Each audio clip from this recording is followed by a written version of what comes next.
Este es un mensaje del pastor Daron Roberts, traducido y predicado para todos aquellos que hablan español, desatando la verdad del Evangelio de Jesucristo a un mundo perdido para la gloria de Dios. Vamos a comenzar una serie en este otoño que les dije que va a ser solo una serie de meditaciones, la llamaría. Pasajes favoritos míos y pasajes favoritos en los que he pensado a lo largo de los años, ayudando a las personas a aprender cómo vencer y caminar en novedades, particularmente en las áreas en las que somos más propensos a luchar con ellas. Creo que titulé Superando los pecados obstinados. Por favor, abran sus Biblias. Romanos 6. No podía resistir después de estos bautismos, comenzando en Romanos 6 esta noche. Llegaremos a lo que vamos a ir hoy en un momento, pero mientras escuchaba esos 4 testimonios en las aguas del bautismo, no pude evitar pensar en la relación entre lo que acabamos de presenciar simbólicamente en los bautismos y lo que vamos a hablar durante este otoño, que es realmente la santificación, caminar en novedades de vida, venciendo los pecados en lo que solíamos ser esclavos de ellos. Y Pablo en realidad vincula nuestro caminar en novedades de vida y nuestro crecimiento en Cristo con lo que nos sucedió en la conversión y su relación incluso con lo que es simbólico sobre el bautismo. Así que no pude resistirme. Véalo allí, Romanos 1, 6, 1, hablándole a la iglesia de Roma, el apóstol Pablo. Él le dice, ¿qué deberíamos decir entonces? ¿Vamos a continuar en pecado para que la gracia aumente? Y el apóstol Pablo es el rey de las preguntas interrogativas. Ese estilo de pregunta interrogativa en el Nuevo Testamento, Pablo es el rey de plantar una pregunta para pedirte que consideres algo, y usa mucho de los por qué, pero también usa de los de ustedes. Y la pregunta que está planteando es esta: Roma, la iglesia de Roma, ¿tomarás a la ligera la gracia de Dios que ha logrado la salvación en su vida? Y porque has sido salvado por gracia, ¿la tratarás de tal manera que piense que eres libre para pecar ahora que has sido perdonado? ¿Tratarás tu conversión como un tipo de pase libre para vivir en la vida rebelde que solías vivir? Y dice, eso es absurdo. Vean el verso 2. Nunca sea absurdo. Ningún cristiano trataría la gracia como una licencia para pecar. Ningún verdadero cristiano miraría su maravillosa conversión, miraría esa salvación asombrosa y diría, bueno, eso es una licencia para ir y pisotear la sangre de Cristo por la que él pagó por mí. Míralo, el verso 2, absurdo. Nunca sería de esa manera. Y luego pone otra pregunta. Dice, ¿cómo viviremos en él nosotros que hacemos muerto al pecado? ¿Cómo un verdadero cristiano afirma que ha sido limpiado por la sangre de Cristo y aún así vive felizmente en sus pecados? ¿Cómo podría ser? Escuché recientemente a alguien que estaba almorzando con esa persona y escuché de él su testimonio. Alguien en esa área, y la persona se había levantado en esta congregación de mucha gente, que es una función que tiene una escuela como función, y había dicho a todos, estoy tan agradecido que mi hijo se haya sido salvado, ha aceptado a Jesús como Salvador, y ahora solo espero que acepte a Jesús como su Señor.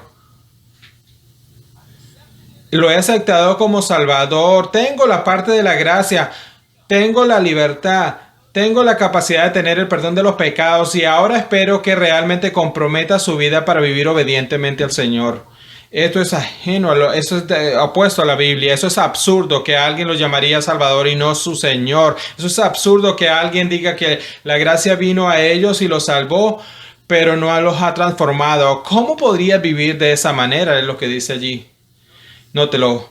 Ahora entramos en el lenguaje de inmersión, en el verso 3. ¿O no sabes que todos nosotros que hemos sido bautizados? Ahora, él no está hablando de lo que vimos en las aguas del bautismo. El bautismo es la palabra allí para inmersión. Cuando vemos el bautismo, el agua del bautismo representa esto. Mírelo. Es muy bueno. Dice, ¿o no saben que todos los que hemos sido bautizados, inmersos en Cristo, han sido bautizados en su muerte. Dice, ¿qué significa ser bautizado en su muerte? Bueno, nótelo allí en el verso 4. Por lo tanto, habiendo sido sepultados con él por el bautismo hasta su muerte. Es decir, fuimos a un servicio conmemorativo de nuestra propia vida. Vimos nuestra vida muriendo en Cristo. Así que, como Cristo resucitó de entre los muertos, por la gloria, para la gloria del Padre, véalo esto. De la misma manera podríamos caminar en la nueva vida. Esa es la gran terminología allí. El bautismo representa que soy nuevo. El bautismo representa que yo no soy el viejo hombre, que no soy la representación como un esclavo de mi pecado. Yo no me estoy representado como un portador de tarjetas y que esclavitud ni de la muerte. Soy nuevo gracias a Cristo que me enterré conmigo y luego me levantó con él nuevo.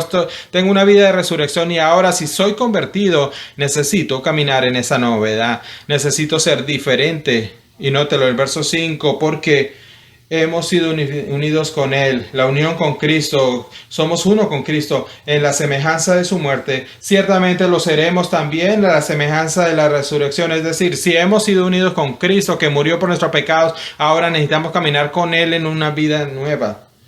Cuando hablas en términos de santificación, ese progreso espiritual, esa madurez espiritual, esa nueva vida, no estamos hablando de que sea una versión brillante de ti mismo, que limpiar la parte exterior de tu vida para que luzcas moralmente, públicamente, sin como si hablando de grapar frutas en un árbol muerto y que se caiga a corto plazo. No, estamos hablando de caminar en novedad, en nueva vida, que caminar como Jesús. Todo alrededor de la santificación es volverse más como Cristo. Todo el proceso de esto es mirar tu vida y decir, ¿dónde tengo que caminar más de nueva vida como mi Salvador caminó adelante de mí?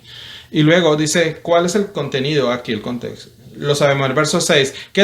¿Por qué sabemos que lo que sabemos que debemos caminar en esa nueva vida? ¿Qué me da la capacidad de ser nuevo en la vida? Bueno, lo escuchó en los bautismos. Las cadenas han Pablo grietas, he sido liberado. Nótelo, verso 6, sabiendo que nuestro viejo hombre fue crucificado con él. Eso es decir, tu viejo hombre, tu pecado, tu vida vieja, tu rebelión fue clavada en la cruz. Está muerta, está teológicamente muerta. Cuando algo es muerto pierde su poder. Es un comentario interesante. Dice que tu vida antigua fue crucificada, fue ejecutada. Nótelo allí, porque en propósito allí, para que el cuerpo del pecado sea destruido a fin de que ya no seamos esclavos del pecado. Un cristiano es alguien que dice, yo soy nuevo porque ya no soy esclavo de lo que solía ser o vivir.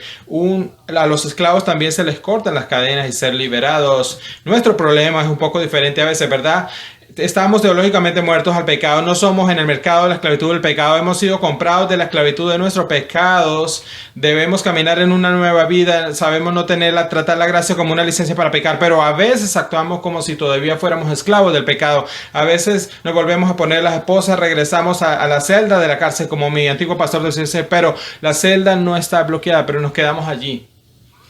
La conversión tiene como resultado un nuevo enfoque en la forma en que tratas el pecado, un nuevo enfoque en la forma como tratas el hombre viejo, un nuevo enfoque de cómo tratas las formas a las que estaba siendo esclavo. Véalo aquí en el 7, porque aquel que ha muerto ha sido liberado del pecado, no soy más bajo su tiranía, el pecado no es dueño de mí. Una persona que ya no está bajo la tiranía del cristiano, es un cristiano. Verso 6, ahora si morimos, el cristiano que viviremos con él sabiendo que Cristo, habiendo resucitado entre los muertos, no ha de morir nunca más, y la muerte ya no se adueña de él, porque la muerte que murió el pecado de una vez para siempre y ahora vive para Dios.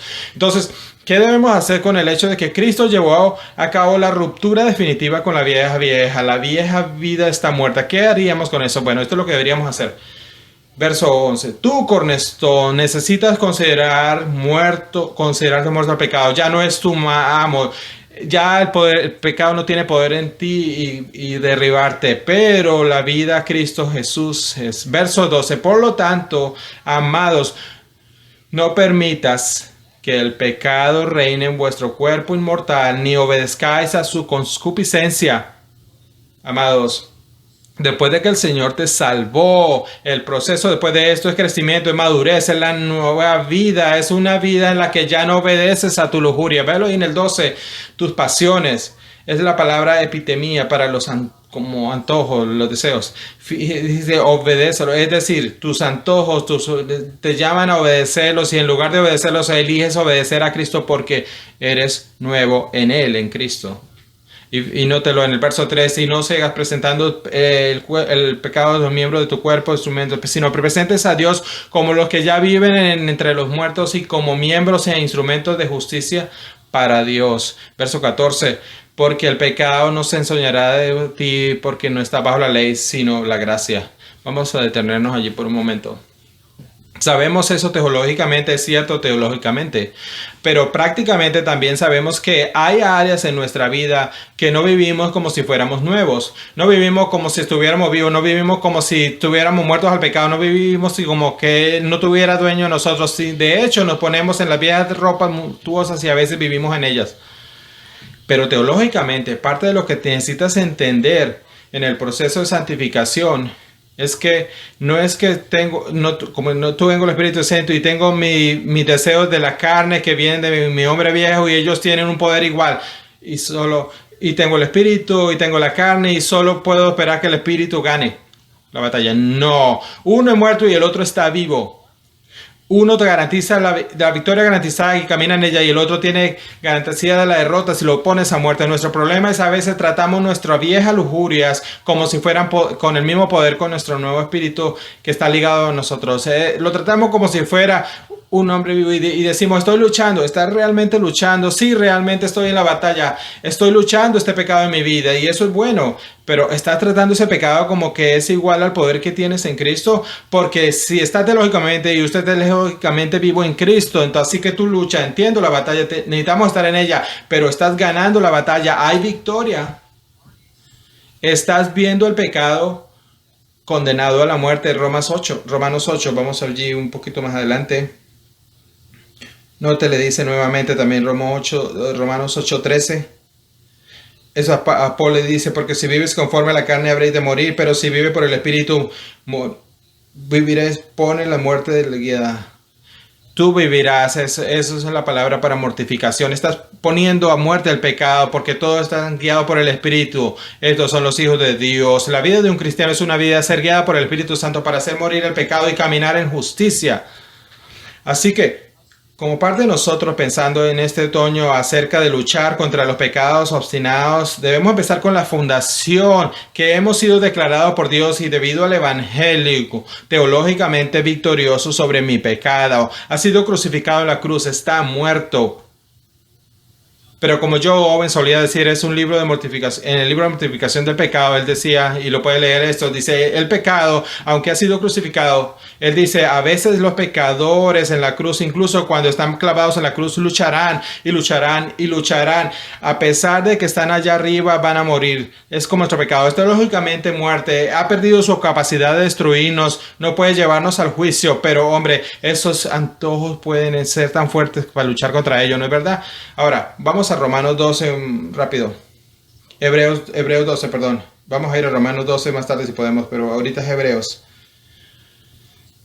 Cuando hablamos acerca de los pecados en general, todos los que ustedes probablemente podrían estar de acuerdo conmigo y entender esta naturaleza de la batalla del pecado y que todos generalmente estamos luchando contra el pecado y eso es muy bueno, que todos estamos caminando en esa nueva vida y eso es verdad y esas verdades de Pablo son críticas para nuestra santificación y lo que quiero enfocar en esto cuando Pablo comienza a habla específicamente sobre aquellas lujurias y antojos y esos son diferentes para todos nosotros. De hecho, si voy alrededor en este cuarto aquí y que alguno tiene un chance de testificar, habrían cosas comunes en sus luchas con los pecados.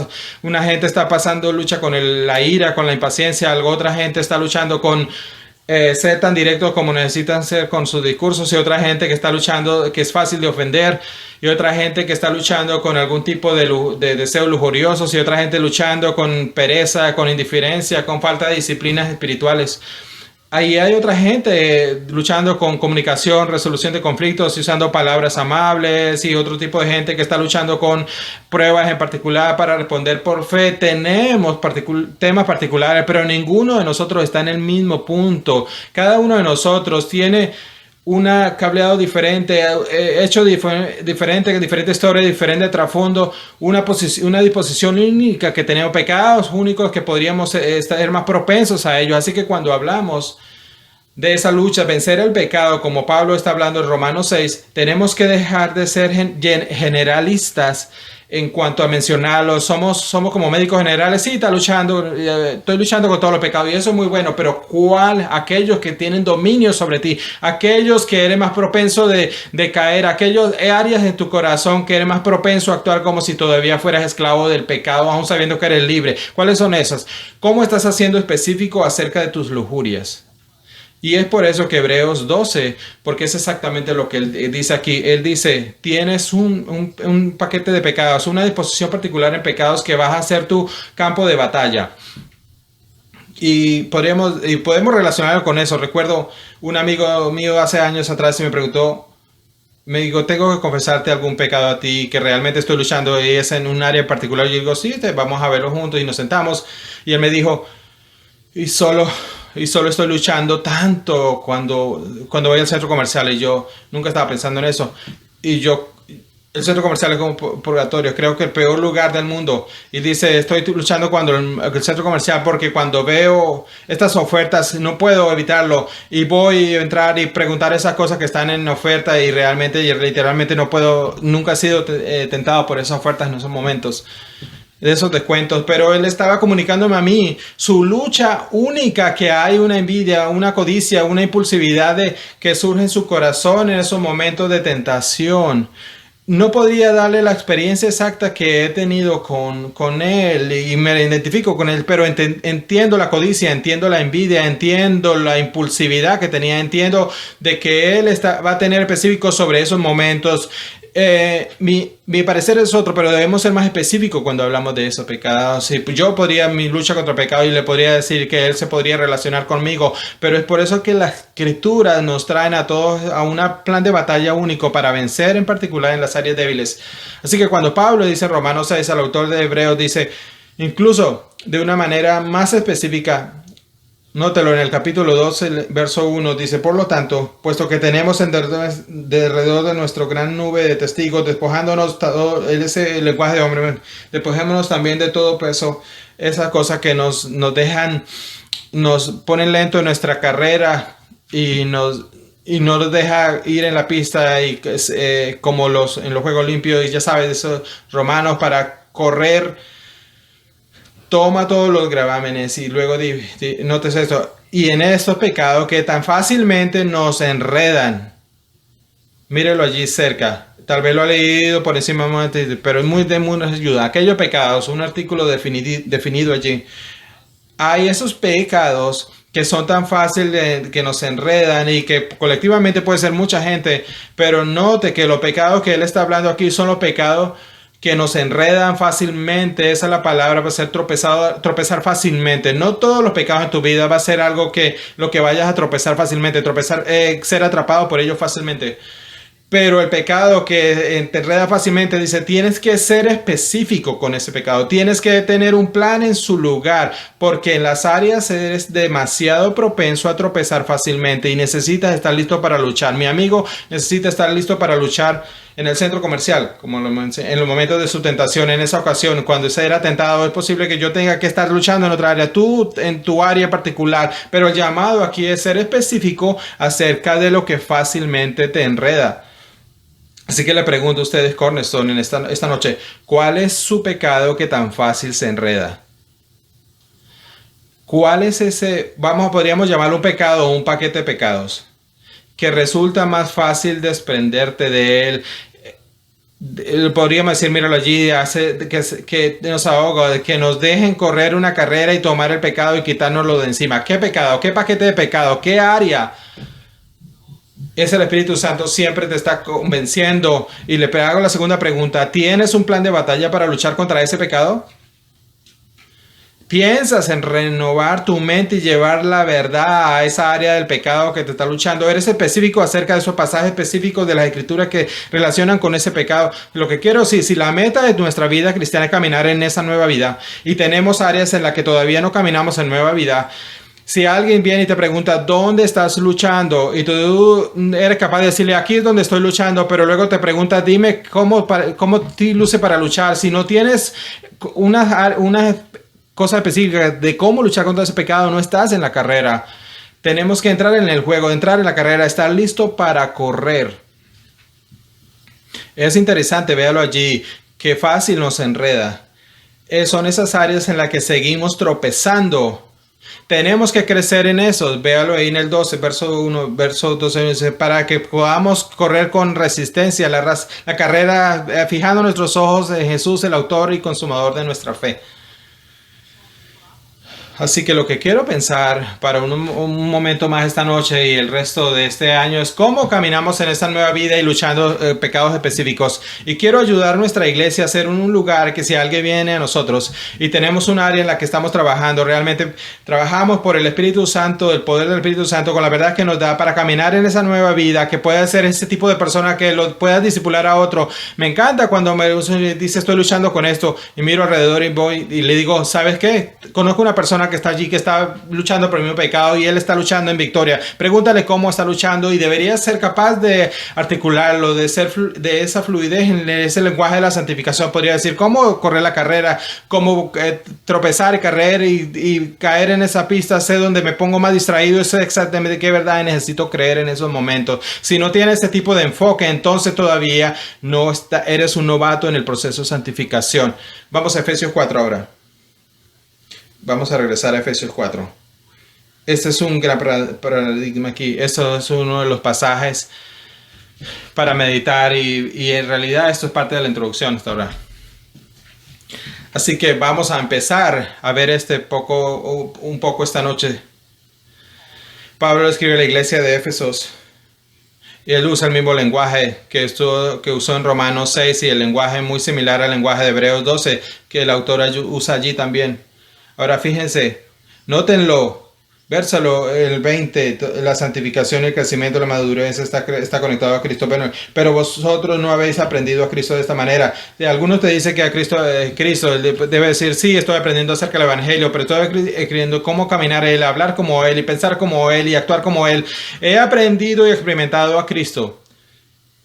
Versículo 21, pero si en verdad lo oíste y habéis enseñado que en la conforme a Cristo, la santificación es lo que aprende Jesucristo y cómo caminas en Él. Y luego dice en el 22, en el 23 y en el 24, que Pablo dice, date una paradigma de cómo eres específico en estos temas, para que tu propia vida me regreses esto. 22, 23, 24 nos da un bosquejo bien bonito, que 22 es lo que tienes que poner, 23 es cómo ser renovado con las verdades y 24 es lo que necesitas vestirte. Así que todo el proceso de cómo crecemos en santificación es identificando los pecados que necesitamos dejar atrás, poner verdad en nuestra vida y así ser que nuestra mente un ambiente para la verdad, para que el Espíritu Santo pueda usarlo, ser renovado. Y luego en el 24 es cómo camino ahora. Así que en cualquier área en la que estés luchando con un pecado en particular, al menos deberías ser capaz de decir, esto es lo que necesito posponer, esto es lo que la verdad que necesito renovar y esto es cómo necesito caminar en esta nueva vida. Y recuerden, el viejo hombre está muerto, así que lo que está luchando en realidad no tiene poder, sino tiene el poder que nosotros le dejamos. Es teológicamente inepto. Nótelo. Verso 22. Esto es muy hermoso, véalo allí. Que en cuanto a vuestra anterior manera de vivir, eso es decir, cuando veas a tu vida ante Cristo, tú y yo podemos decir de los pecados que vivíamos. Incluso si usted es salvo joven, en tus niños, tú puedes ver pecados detrás de ti. Y incluso mientras creces y envejeces, puedes ver esos pecados y reflejar más la forma que habrías vivido sin el poder de Cristo. La ira, la rabia, impaciencia, el orgullo, cualquiera de las áreas que sean. Que cuando miras la vida antes de Cristo, tienes una hoja de antecedentes penales y tienes áreas particulares en las que puedes seguir luchando. Así que fíjate, nótelo, esto es lo que hace con estas áreas. Usted las trata mente y pides a la gente que ore por ti, no luches contra ellas. No. Dejas a un lado el viejo hombre, deja a un lado, ese es el lenguaje de lienzo funerario, ese es el lenguaje de literalmente tirar una carpa, ese es un lenguaje para que si tuviese abrigo puesto en mí y estuviera mío, pero este abrigo estuviera sucio y fuera violento y estuviera infectado y infectado, lo tiraría. La idea es aquí, un lado, un pecado y violentamente lo tiras, lo dejas atrás, lo dejas a un lado. Déjalo a un lado el viejo hombre. Y luego mira cómo se describe el viejo yo. Es muy interesante. Lo cual es corrompido de acuerdo con los deseos del engaño. Realmente quieres estudiar el verso 22. Quieres realmente estudiar aquí, estudiarlo bien y poseerlo. El hombre viejo, categorizado como teológicamente muerto, ha perdido su poder. Pero los viejos anteojos, los dolores de parto de nuestra vida vieja, el eco del viejo hombre, hay una estrategia ahí, véalo, míralo. Nuestro viejo hombre que está siendo corrompido, que está activo de acuerdo con los deseos del engaño. ¿Qué son los deseos del engaño? Déjame darle el lenguaje. Bueno, perdido aquí la lujuria significa un deseo, y son impulsos interiores, una pasión en nuestro corazón. De alguna manera que somos tentados por el pecado, eso es una lujuria, eso es un antojo. Y no es solo la lujuria sexual, sino cualquier todo tipo de impulso que tu carne está queriendo, en la cual no quieres honrar a Cristo. Pero ese impulso tiene una estrategia, es para engañarte y hacerte creer que el pecado está bien. Míralo. De acuerdo con los deseos del engaño, es decir, cada lujuria y anhelo que tienes en tu vida, tienes dentro de sí un engaño, una decepción, una mentira que quieres que creas. El pecado no sería tan peligroso, que no sería tan perjudicial, es solo una mirada, es solo una palabra. Todo el mundo lucha con eso, es solo una vez, es solo un hábito que tengo, es como fui hecho. Cada lujuria y anhelo vive con un montón de excusas y mentiras que tratas de justificar sobre qué es pecado, no es tan malo. Y es por eso que seguimos pecando en las mismas áreas, porque nos engaña y pensamos que no es tan malo. Es un engaño, nos decepciona. Cada pecado que tienes comienza con una mentira, esa mentira se cree y cuando tú crees la mentira, entonces pecas. Por ejemplo, pensemos en alguien a quien solo vamos a usar la ira por un momento. Alguien que actúa con ira y es propenso a estar airado. Bueno, la mentira que podría creer que en el momento en que siente rabia y enojo arremeto y justifico el enojo porque creo lo que creo. Pero creo que no es no debo darle importancia ante Dios y que si no me enfado nunca conseguiré el resultado que quiero. Creo que me obligaron a hacer lo que me obligaron a hacer, actuar de esta manera. Cualquiera que sea, cada vez que vivimos en nuestra lujuria y no pensamos que es tan importante es porque ha habido un autoengaño del pecado y eso es lo que hacen nosotros. Cada área o cualquier área que tengas un patrón recurrente de pecado, tienes que empezar a hacerte preguntas difíciles. ¿Qué mentiras estoy creyendo que me ayuda a justificar y relacionalizar el pecado? Tal vez algún hábito que flota en tu mente o con tus ojos que lo tratas de justificar. Dices, bueno, no estoy usando así, no, en realidad no lo estoy haciendo de esa manera. Realmente no estoy persiguiendo. Bueno, estás justificando el adulterio en tu corazón. Tienes que entrar en tu diálogo interno y ser honesto contigo mismo y decir, cualquier área en la que sigo luchando, hay una lujuria que me está engañando y estoy creyendo las mentiras. Sean cualquiera que sean esas mentiras, tal vez es la mentira que eres impaciente, que estás frustrado posiblemente. ¿Dónde está esa frustración? ¿Está en la Biblia? ¿Qué texto? No está allí. Bueno, lo único que vamos a encontrar los Hechos 17, donde estaba molesto en su espíritu acerca de la injusticia de la gente en esta área. La frustración es solo ira, pero lo llamamos estoy frustrado. No, te estás engañando tú mismo usando un lenguaje no bíblico. Estás enojado. Así que lo que hacemos, nos engañamos a nosotros mismos porque el viejo hombre no está diciéndonos mentiras, sino trata al pecado más casualmente. No seas tan serio, realmente no trabaja en ello. Todo el mundo lucha con ello, nos justificamos. Tienes que ser sincero y si tengo mis pecados obstinados, tengo mentiras que creo que tienen que ser mortificadas. Ese no es el nuevo hombre. Y luego miren lo que dice allí. ¿Cómo luchas? Identifica las mentiras y las lujurias y luego eres renovado, nótelo. Verso 23, y ser renovado en el espíritu de tu mente. Eso es decir, tu mente fue dada por Cristo y empoderada por el Espíritu Santo y debes hacer tu mente un ambiente donde viva la verdad. Entonces dice, ¿cómo detengo las mentiras en mi vida? Bueno, es solo una manera de detener las mentiras, con la verdad. Así que cuando identificas las mentiras, creo estas mentiras acerca de este pecado, necesitas estar mirando verdades específicas de las Escrituras. Y cuando esa mentira viene a tu mente, las detienes con la verdad. Vamos a usar ira y vamos a lujuria en forma práctica. Me enojo y pienso que está bien. Bueno, la verdad es que Santiago dice que la ira del hombre nunca logra la justicia de Dios. Mi ira me estoy engañando a mí mismo pensando que la ira va a traer algo bueno a mí. Los proverbios dice que rescata a un hombre enojado, lo rescatará de nuevo. Si no lucho con este pecado, voy a vivir constantemente en ese pecado. La ira es la incredulidad en la providencia de Dios. La ira es la desconfianza en el plan de Dios. Me estoy enojando con la providencia de Dios en mi vida. Necesito mirar y estudiar la verdad de que Dios solo lo que hace es correcto y bueno.